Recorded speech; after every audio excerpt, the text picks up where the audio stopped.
Welcome to Open Range. I'm your host, Gary Ameneth. Today we're going to be talking to Ivan Raiklin, who's going to be in Fargo on February 20th. There's a group of conservatives, part of the Republican Party. They call themselves, they have a gun raffle, and last year I think I emceed the event. It was a great event in Fargo, so we want to do what we could to help promote that event on February 20th. Coming in Fargo, we'll get some information on future shows, and later in the show we'll get some information. But the key speaker is going to be Ivan Raiklin. So I wanted to give him a little bit of soundbite. As I started looking it up, I go, yeah, I think Ivan and I got a good show to talk about a lot of things, and I need to have him come on and talk a little bit about himself so that people across the state can get to Fargo for the event. But also, I think he's got important things to say that just tie into just a greater movement of conservatives across this country. Ivan, welcome to Open Range. Hey, good to be here. Thanks for having me. Absolutely. So I don't think I've ever spent much time out there in the Dakotas. When you come in February, you're going to need that jacket you have on because it'll probably be pretty cold, and Fargo can get pretty nasty. Good. So, Ivan, before we get started, I'm talking about a lot of different things. I always like our viewers to get to know who you are, what your background is. Obviously, you got a very, by the way, thank you for your service to the military and serving in the Green Beret and your part-time working in the Defense Department and all those kind of things. Tell our viewers a little bit about yourself. Yeah, so I spent a quarter of a century professionally, spent a quarter of a century in our military across the national security ecosystem, wore different hats. Intel community, special ops, tactical, operational, strategic. And then when I wasn't on active duty, I picked up a law degree focused on national security law. And let's see, what else? That's pretty much it. My last couple assignments, I was an instructor at the Defense Intelligence Agency on one side of the coin. And on the other side of the coin, I was a reservist in Silicon Valley as a technology scout on behalf of Army Reserves for the Army and the DoD, kind of scoping out AI, mixed reality, and gaming companies. So between the two bi-coastal portfolio of activities that I had, I think I developed enough of an understanding network relationships and subject matter expertise to be able to dig into the deep state, if you will, because I know the systems much better than those that were used to weaponize against us. And I guess maybe that's why I was probably the most investigated person during the Biden criminal syndicate reign of terror. So having served all those years, you have all this background, you have all these clearances, you have access to information that the average person does not. So it gives you, what you're saying is a different perspective. Obviously, you went on to law school, you're a lawyer, and so you put all that together. People ought to hear what you have to say, and I think it's fascinating. I did a bunch of checking on your background and some of the things, and what I like is you're willing to say what's on your mind with the background that's unique to a lot of citizens don't have that. Yeah, I think that's what puts me in a very unique position, I think, nationally as a voice of, I like to say I have range. So speaking of range, right, I have a range in the sense of, on one side, I can throw a suit and tie on and make lawyerly noises, as I like to say. And on the other side, sometimes that's not the most effective way to push back against tyranny. The court of public opinion and the First Amendment usually is the preferred method to be able to, one, expose and then apply sufficient pressure to reject and repel tyranny. And I like to use that maximum range, expand the Overton window on what is considered acceptable and comfortable speech in order for our First Amendment to be maximally flourishing at a time when, especially during the last several years, when censorship was at its apex, at least in my lifetime. Ivan, when I first checked you out, I went to Wikipedia and I looked up your definition. Wikipedia says, Ivan Raiklin is an American far-right political operative. This definition they give conservatives today, the term far-right is actually, it's benign and it's very soft and delicate to actually describe who I am. There's not really a category that I would say you could place me in, because anybody that is an author of Wikipedia, if I'm just not on that spectrum.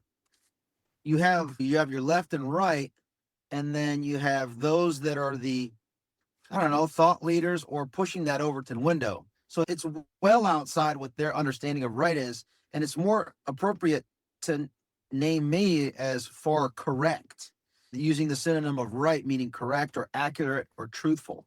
So yes, I am far accurate and factual in everything that I've been saying. Usually, unfortunately, I don't know if it's unfortunate, but it's lonely sometimes being first and exposing things. Again, not because of anything that I'm good or bad at. It's just that I've had this body of experience and network of access to information and people that give me the analytic framework to be able to expose things first and foremost. Does that make sense?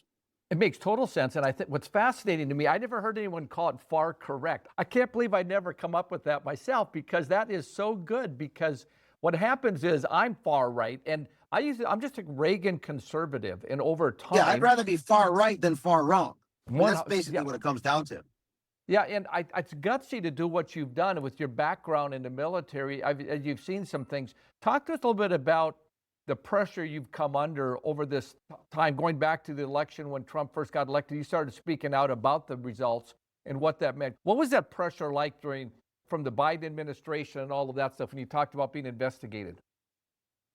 Yeah, so back in 2020, as early as February, I did my own separate analysis, and I used to teach, like I said, intelligence analysis, and I had my students essentially as one of their final project. I was teaching a course on intelligence analysis, and I gave them as an intelligence question, what are the origins, why of COVID? And so they came up with several hypotheses, and the one that proved to be the most convincing, based on the evidence even back in February of 2020, that it was a lab incident based on the circumstances. But if you were to say that publicly, then certain platforms would start to censor you and then suspend you and so on and so forth. As soon as that started to happen to me, I knew that was likely the truth based on the rejection of a simple hypothesis that makes sense. So I'm the last person that you tell what not to do, and I'm the last person that you want to silence. And so I just took that as a challenge. And I don't really care if it's the entire US government that's trying to silence me. I just take that as a challenge worthy of accepting and then crushing anybody behind that. And that requires surgical, ice pick level, granular understanding of the individuals that are behind the censorship. Because it's one thing to say, oh, it's the US government censoring. Oh, it's the Biden criminal syndicate. It's another thing to say, hey, this is the individual. These are the individuals, and this is where they're located. This is where their office is. This is where they live. This is where they work. This is who they are and why they're doing the censorship. It's a little bit of different pressure when you identify the name, date, place, transgression, and relationship of those actors. Now you put them on notice, because then they know that you know that they know, etc. And so what they did to me is they just kept trying to censor me. And luckily, I've lived a life pretty pristine. You can keep investigating me, but in the process, you can't really find anything. And when you deploy the Department of Defense, the Department of Justice, the Department of Homeland Security, TSA, Customs and Border Patrol, federal marshals, the Office of Intel Analysis at DHS, the Department of Defense's Office of Secretary of Defense for Security and Intel, the Criminal Investigation Division of the Army, Army Reserves, the two contract companies, the Defense Intelligence Agency, who else? The Department of Justice's National Security Division, National Security Branch of the FBI, the Joint Terrorism Task Force of Northern Virginia, Washington Field Office of DC, and the list goes on and on. Those are just the ones that I know of. They deployed all of them to investigate me because I never bent the knee on COVID, and I only kept exposing it. I never bent the knee on the illegal 2020 election that was the result of the COVID con. And then I never bent the knee on the January 6th Nancy Pelosi-led Fedsurrection. In fact, I doubled, tripled, quadrupled, 1,000x down and kept investigating it and kept speaking about it. And when they censored me off the platforms of Facebook, Twitter, Instagram, LinkedIn, etc., I then doubled down and started to travel and do more in-person engagements during the lockdowns, during the censorship, to engage with more people in person throughout the country. And when they put me on the Quiet Skies program, similar to what later was done to Tulsi Gabbard, They did that to me for 2 years. Then I said, you know what? Great. I'll just drive everywhere because you're not going to stop me. I'll just triple, quadruple, 10x down. And then it only mobilizes. You only weaponize me against you when you tell me what not to say and what to consume that's unsafe and ineffective. And so that kind of summarizes, I would say, the last 4 or 5 years of what the Biden criminal syndicate was attempting to do to me. That resulted in a dozen subpoenas. Jack Smith subpoenaed me indirectly through 4 of those 197 subpoenas that were just out. Went after my Apple, my Facebook, my Twitter, like my PayPal, all of those to look through and to see if they found the man to see if they could find the crime. They didn't find anything. So now it's our turn. Like that, now it's my turn to continue to escalate, to expose these scum. And I'm not sure that this administration has the courage to do so. I'm going to be mobilizing my efforts to mobilize or expending my efforts and mobilizing the rest of the country of those that are unvaccinated, courageous leaders that stood their ground the last 4 years to make sure that they take over every institution in our government so that the next Congress, the next Senate, the next White House is filled with only pure blood, unvaccinated, critical thinkers that stood their ground to crush anybody that was remotely either involved in the COVID con, election heist, J6 Fedsurrection, and basically punish those that were involved. Ivan, we're going to go to the break. We come back. I want to dig into further about this weaponization of the government against average citizens like yourself. So we've been talking to Ivan Raiklin, Green Beret podcast speaker all over the country, be in Fargo February 20th, the Conservative Republican function. I'm going to talk to Ivan Raiklin. We'll be in Fargo February 20th for the Fargo Conservative group. It'll be a gun raffle. So Ivan, when you went off on that whole thing and all those agencies investigating and what I just see the weaponization of the federal government and what power they have. And you made this statement that you aren't sure this administration has the courage to do what needs to be done.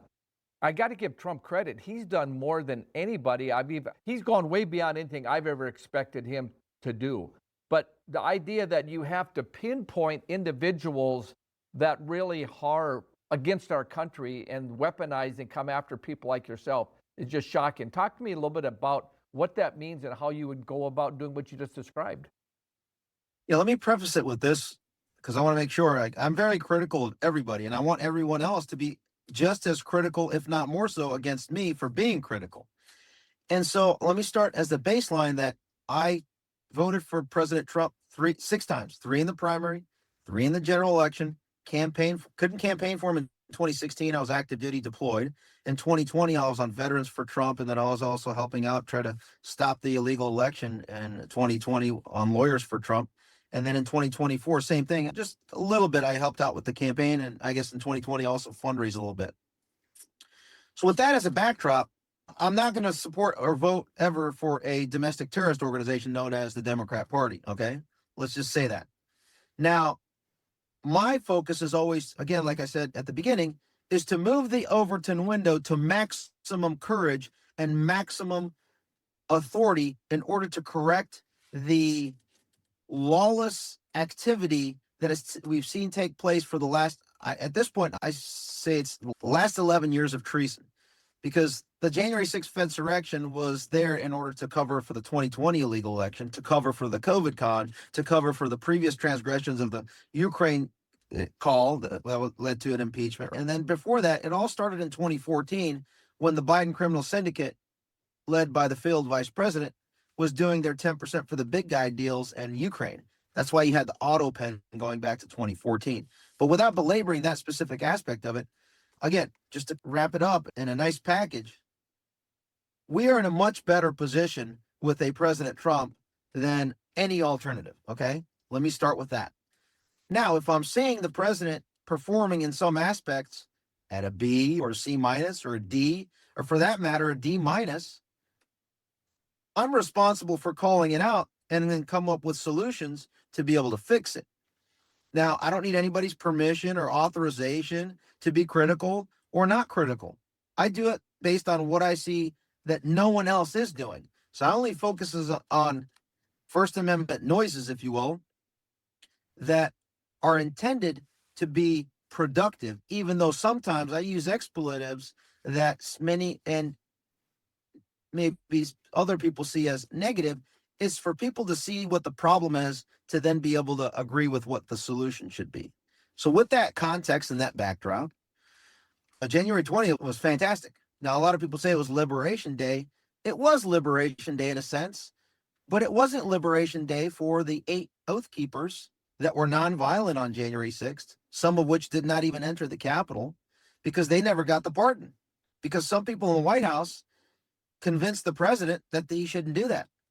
And then there were 4 Oath Keepers. Also, 3 of the 4 of them were nonviolent. The one that was quote unquote violent picked up a riot shield and dropped it off a few minutes later. Meanwhile, you had over 200 J6ers that were alleged and were convicted of violence that were pardoned. So that doesn't comport with what the campaign promises were. And so it is my duty to call that out. Same thing with Tina Peters. She's still rotting in prison in Colorado for being the only federal witness, or I should say clerk, at the county level that managed and oversaw also a federal election and saved her records according to federal law and was criminalized for it.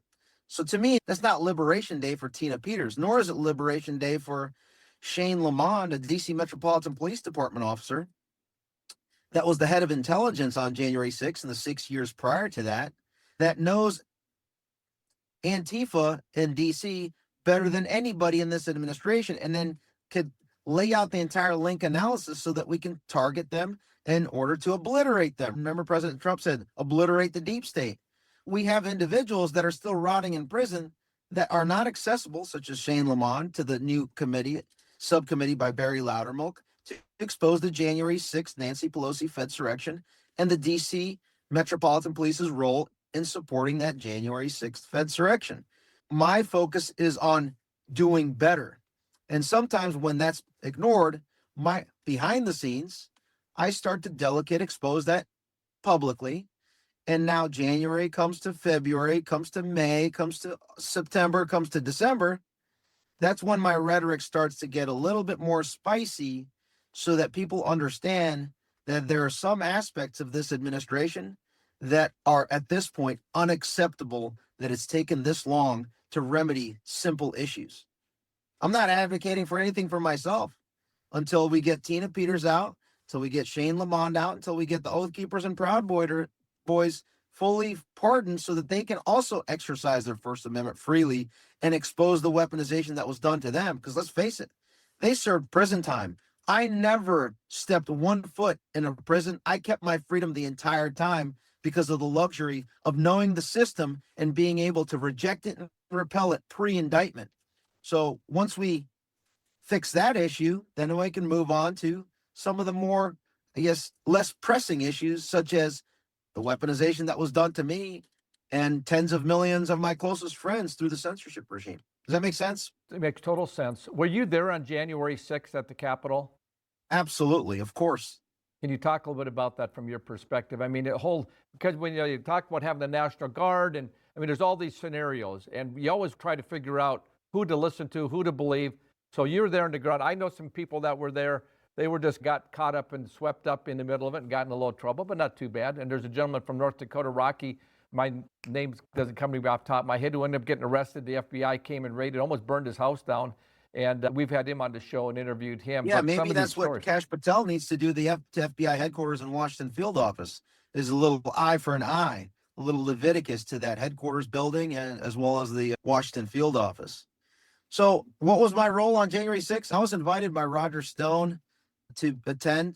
I was in the second or third row, I think it was, over at the VIP area over at the Ellipse, which is an area that's closed off. There was Secret Service. So you had to be wanded through and go through magnetometers. And so I was there till the very end of the speech. And that was, I think, beyond 1 p.m. And then about that time, I saw on Twitter 1.0 that Mike Pence essentially said that he would not participate. I'll summarize it this way. I want to make sure that I'm saying this very politely and delicately.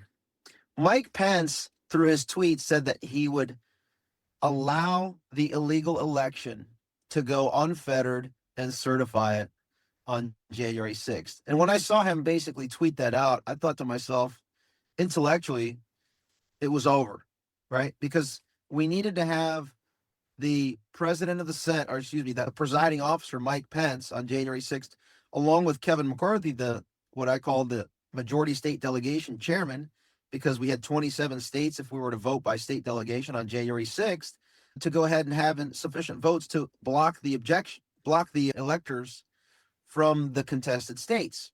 But when Mike Pence essentially caved, that's when you saw the entire District of Columbia, those that were there, essentially furious. And I just felt as though it was over, and then we would have to deal with this politically moving forward in the primaries of those Republicans that failed and caved to what Mike Pence was basically advocating. So at the end of the speech, I started to make my way down Pennsylvania Avenue, and at that time, I was a fairly known figure on Twitter because I was essentially forecasting how the electoral count act would take place and how we could potentially pull it off inside of the chambers of the Congress through a parliamentary maneuver that I just laid out. And so as I was stopped and selfies were taken and whatnot, you could see as I was approaching the Capitol that it was getting a little contentious, where the police was throwing tear gas and there were there were the flashbangs, right? Grenades. And so I thought at that point in time, considering my background and my voice and my background as a Green Beret, etc., and it was pretty chilly and I had to use the restroom, luckily, I diverted to the Holiday Inn a few blocks south because that was the only place where I could go use the restroom. Had I not had to do that, I'm not sure I would be sitting here, or at least now I would have, with a pardon. But luckily, I diverted and didn't violate any law that was laid out on that day, or any imaginary line of trespass, etc., that was used to weaponize against what I call the First Amendment election justice rally attendees that were calling out the election crimes that were Ivan, we're going rallying to go to both outside and inside of the Capitol. We're going to go to the break. We come back. I want to stay with that thought. I just hate these breaks, but I got to do it. So we've been talking to Ivan Raiklin, Green Beret, and gentleman who's... So Ivan, there's so much going on, and it's hard to understand what we can trust, what we can't. And regularly on Facebook, I see a post, I click on, I think I should share this, then I look into it, I think somebody just made that up. It's not even truthful. Well, that's your first problem, is that you're still on Facebook. That's probably your solution right there.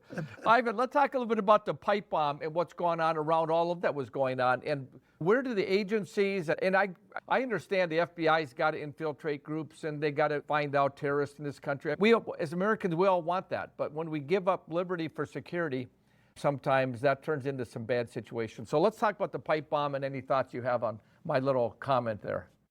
Yeah, so my historical analysis into the FBI, it's essentially a domestic terrorist organization that has destroyed American individual liberties essentially from its inception. So if you look at it from that frame and you look at the individuals and the culture of especially Washington field office and the FBI headquarters, it's the most corrupt institution along with the Central Intelligence globally. But let's just focus in on the FBI. Even if you consider the current director and the current deputy director, who's essentially effectively quitting in January, as good faith actors, it means nothing when they do not elevate the whistleblowers nor those that stood their ground the last 4 years into senior roles at the FBI, because the rest of that corrupt institution is going to completely handle and manipulate and control everything that this current director and deputy director do. So until the cleansing takes place, meaning my suggestion would be to completely gut the entire federal government to include FBI, DOJ, and every public official must go through the litmus test that the other side, the reverse of what the other side did, which was, if you're vaccinated, you have no business in my government. But I know that sounds brutal to some people or many people, but let's face it, those are individuals were critical thinkers and stood their ground. Now, back to your pipe bomber. So understanding the corruption of the FBI and knowing that the assistant U.S. attorney that is investigating the pipe bomber and is charging the alleged pipe bomber that the FBI claims is the pipe bomber, this gentleman, I can't recall his name right now, but it's Jocelyn Ballantyne, who is the lead prosecutor from the DOJ on this individual. And if you look back at her history, she was the one that coerced and manipulated the narrative on General Flynn to prosecute him. And she was the same prosecutor that went after, for seditious conspiracy, the Proud Boys through false and coerced and manipulated testimony. So knowing her background, it automatically leads me to believe that press conference that Todd Blanche, the Attorney General Pam Bondi, Todd Blanche, the Deputy Attorney General, Kash Patel, FBI Director, and Dan Bongino, Deputy Director, were at as they were lauding them and patting themselves on the back for finding the alleged pipe bomber. I think it's complete bogus. It's complete bogus considering if you know who's prosecuting the case. So it leads me to believe that one of the journalists at The Blaze that reported another lady, individual U.S. Capitol Police Officer Shawnee, what's her name, Kirchhoff, that evidence that he provided seems to be more believable than what the FBI presented. So we still don't know who it is, still needs to be investigated, but I don't think this government is going to get to the truth of it. It's going to be independent voices like myself and others that have been looking into this that are actually going to get to the truth of January 6th, because it implicates the senior leaders of both political parties. And I argue it includes the actions and decisions of Pelosi all the way up to her, and then also the presiding officer on that day, Mike Pence. And so that's why the political establishment wants nothing to do to expose January 6th, and they would rather ignore it, move forward, and then create a patsy. I think what's so important is to allow voices like yourself to speak out and bring different arguments to the whole discussion, because that you've talked about the Overton window. It's this mainstream window that we all have to be acceptable in here. And Right. If you get out over here, you're crazy. And The way I dampen the craziness is that I interview, for example, I'm about to release today or tomorrow an interview that I did with John Guandolo, who used to be the liaison from the Washington field office to the U.S. Capitol Police, as I laid out the legal framework of how I think the Pelosi Fedsurrection took place.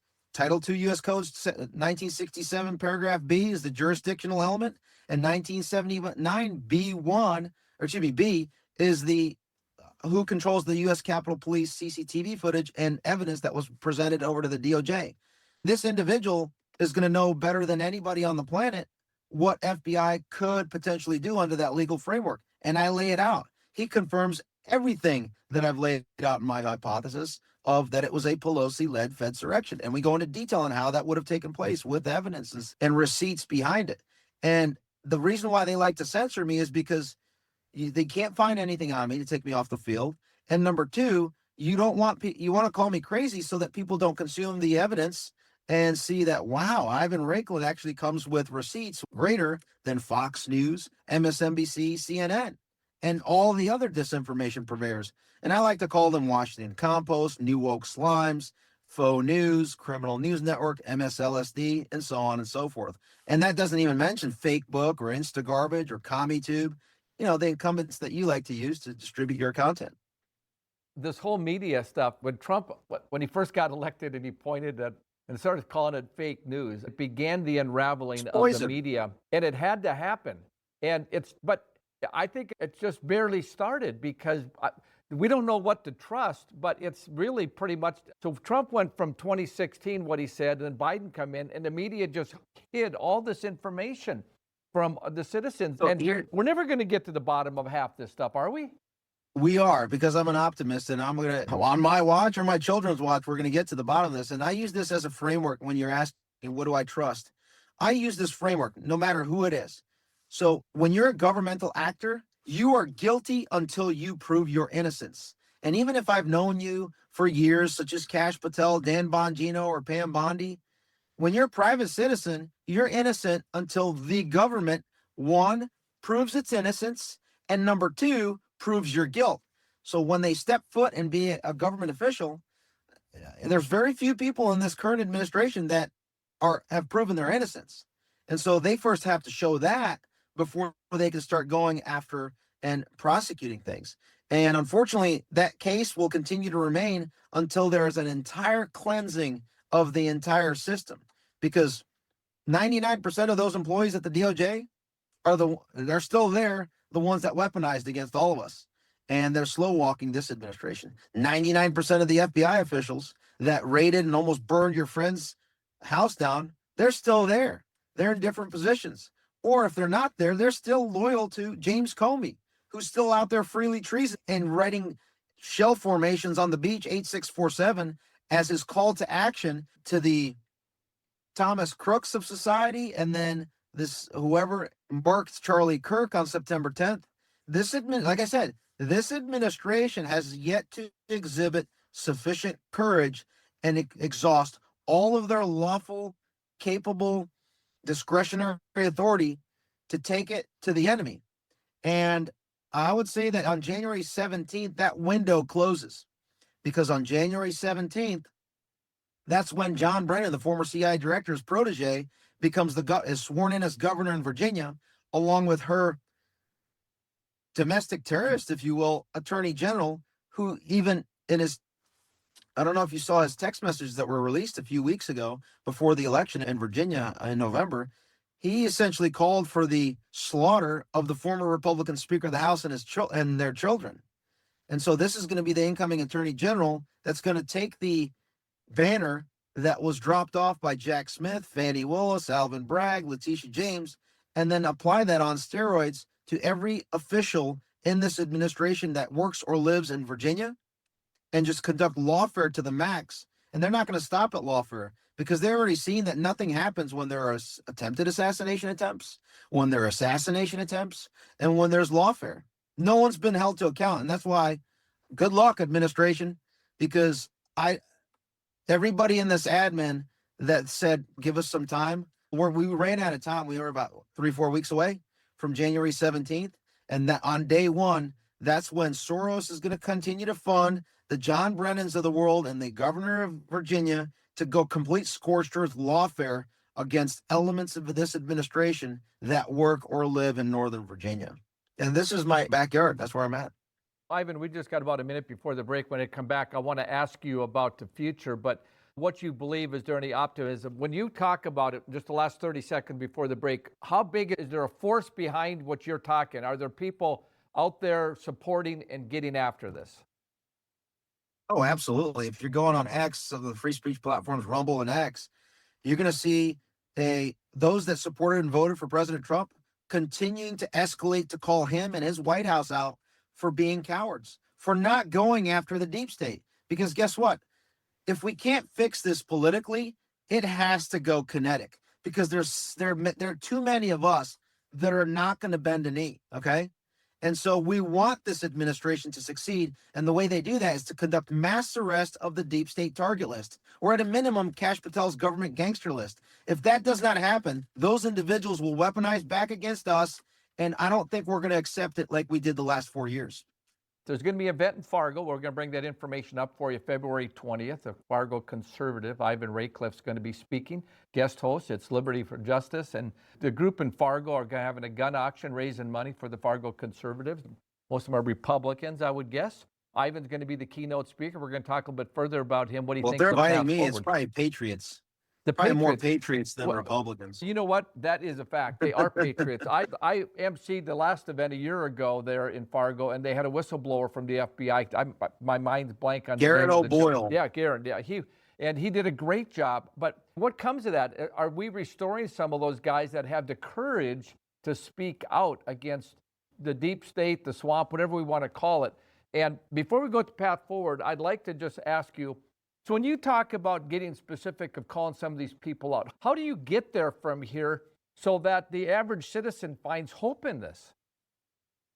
Yes, on the last 2 years, when we took over the House, when I say we, I use that loosely, the Republicans, the coward Republicans took over the House from the tyrannical Democrats, and that gave a venue of an uncensored platform to confront these folks on C-SPAN uncensored, where I essentially self-interned at the House of Representatives and was calling out in person the witnesses that were called by the Republican Congress. So the Chris Wrays, the Ali Mayorkases, the Merrick Garlands, the Hunter Bidens, the not even doctor, the genocidal Anthony Fauci, the Rochelle Walensky's, and so on, and Lloyd Austin, Mark Milley, and the list goes on. So in person, I would confront them and ask them questions that already implicated them of the crimes that they committed against all of us. One time when Chris Wray walked in, I said, "Hey, when are you going to stop violating our First and Fourth Amendment, bud?" And so it's one mechanism of shining the light in a very amplified way in person. Now, does that lead to arrests? So far, it has not. But I think what it does is it creates, in order to create arrests, you have to have courage. Courage comes from those that are willing to stick their necks out to build up that Overton window with truth, transparency, so that the jury pool eventually, meaning American jury pool citizens, when there's a case that is brought before them, whether it's civil or criminal, they convict. So I think we're at a point now nationally where we're starving piranhas that haven't eaten for years. We're starving for criminal charges and arrests and convictions. And that is only amplifying. And I'm just here to add fuel to the fire, but not in a belligerent way, but to specifically lay out how that should look and be the guidance counselor, if you will, for this administration. If they fail to act, which they've already shown that they have, then it is incumbent on us to be that next generation of taking over our institutions in order to ensure that there is accountability. Because right now, James Comey is still out there freely treasoning. Bolton is still out there freely treasoning. John Brennan is still out there freely treasoning. Pelosi, Adam Schiff, Jamie Raskin, you name the list. So, Ivan, so many people I talk to, they just want status quo. They just want to go fishing on weekends, go to their kids' Well, guess hockey what? If you're games. that, then I don't want you at this event. I only want those that have courage to come to this event, that are ready, willing, and able to take it to the max. Okay. I just want people to show up that are willing to invest time, effort, and resources to take it to the max, right? Against the tyrannical government that still is in place at the senior, mid, and lower levels of our federal government and down at the states, right? Because let's face it, President Trump can only do so much. His White House of 404 individuals can only do so much. And a lot of them are just the status quo, like you said. They don't want to change anything. Guess what? There's enough of us that we're weaponized against that we're not going to forget it. We must punish these people, okay? Call it whatever you want. Accountability, retribution, justice, comeuppance. I want it all. And there are more people that want all of that. So if you want to go fishing, you can sit on the sidelines and watch as real men like you and me, Gary, will actually effectuate the accountability that everyone desires. Ivan, I think what's interesting is you talk and you're pretty articulate and you're pretty hard on saying some tough things. But so many people are fearful of just the whole country unraveling, right? But what I've read, you're not talking about doing it anyway, but peacefully. You're talking about working through the process of getting people engaged in the process. We're not talking about Yeah, I always say this, if you haven't heard me enough times, every time when I ask somebody, what's one thing that I say that you always hear me say? Legally, morally, and ethically, peacefully and patriotically, to the maximum, okay? Now I get it. When you're in government, there is a lawful means at not peaceful, meaning calling on the Insurrection Act in order to be able to physically extract Colorado prisoner of war, Tina Peters, okay? But that's still lawful, that's still moral, and that's still ethical to physically conduct that extraction, similar to what was done in order to enforce Brown v. Board of Education in the South, okay? So there's always a mechanism to do this. It only requires political courage, and that is what we are currently lacking because someone's afraid of, oh, but sir, they're going to say this in the polls. They're going to call you whatever name. Guess what? I don't care about them calling me names. They've mutilated my children, not mine. They've mutilated our children. Let's face it. They advocate for the murder in the womb of children. When the child survives that, they advocate for post-birth murder. And then if the child survives the post-birth murder, such as in California, New York, and almost in Virginia, that's probably going to start again in January 17th. Then they go ahead and advocate for the near murder, known as child mutilation, maiming, castration of children. I could care less of what they call me. But if they want to play ball, like if you're going to threaten my children, I look forward to a jury of my peers, Gary. And I'm not just saying that as a bluff. If somebody comes up right now and confronts my children and threatens them, I it would be like hitting the lottery to be able to ensure that person faces my justice. And I would love nothing more than to look my jury of my peers in the eyes and explain why I did that to the person that threatened my children. And that same thing is going to apply to anybody that threatens my liberties and my family and my community. So, Ivan, we got about 3-4 minutes before, maybe more than that, a few more minutes. But hopefully I made that pretty clear. You were very clear on that. What's the path forward? So someone's watching this and goes, that guy's crazy. Or I really appreciate what this guy's saying. He's talking about doing it legally. We're patriots. We got to get our country back. What's the path forward? You know what's extreme? Real quick, you know what's extreme? Promoting the mutilation of children. I promote free speech to the maximum, legally, morally, and ethically. I promote critical thought, maximally, questioning every single narrative. Okay. Now, what's the path forward?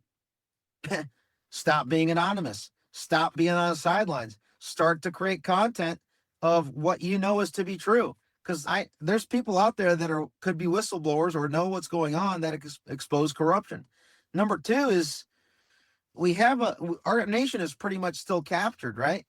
We have those that are in the deep state. And if you want to know exactly who they are, you can reference my deep state target list of only about 1,500 individuals. And then if you apply their staff, there's quite a bit there. I think the fastest solution is this. And this is going to be, let me just say it this way. And people are going to be like, oh my God, it's too much. Sorry. Some of us are courageous and some aren't. I get it. Some listeners aren't. So with that in mind, I'm going to say this. Elon Musk has more dirt than the Epstein blackmail ring, in my opinion, because he owns Twitter 1.0. Think of all the members of Congress, House, Senate, and their staff that communicated and committed transgressions within that platform. He could use that along with his money to essentially wipe out the entire House and Senate, Democrat and Republican, from being Ukraine first and name the foreign country first, or self-mutilation first, family mutilation first, Palestine first, Somalia first, Ukraine first, Israel first politicians. Completely wipe them all out and then just have America-only politicians that only focus on Americans and the United States. And the way you do that is through the blackmail that he has to get people in line, and then install a Speaker of the House that will completely stop all of the foreign meddling and all the taxpayer funding that essentially launders money back from those countries back to these foreign interested politicians. He can do that through the blackmail that he has and the funding stream.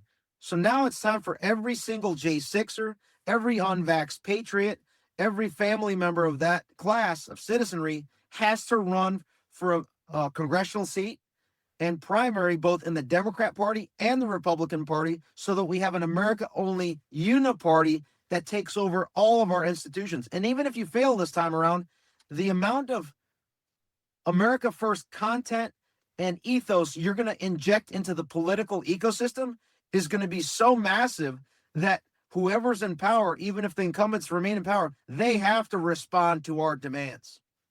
Ivan, we're going to bring up the event in Fargo, February 20th, one more time. How do people find you as well? Do you have a website or how? Yeah, you can find me in person.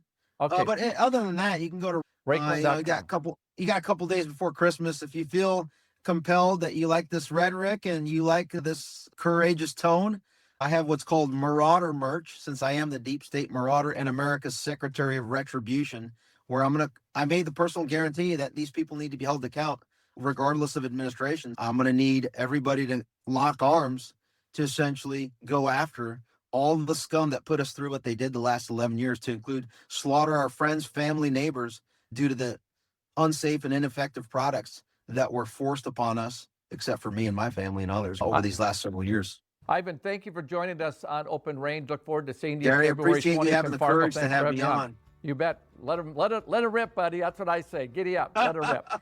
And so God bless. Merry Christmas. Merry Christmas to you. We've been talking to Ivan Raiklin. I'm your host, Gary Eminent of Open Range. February 20th, Fargo.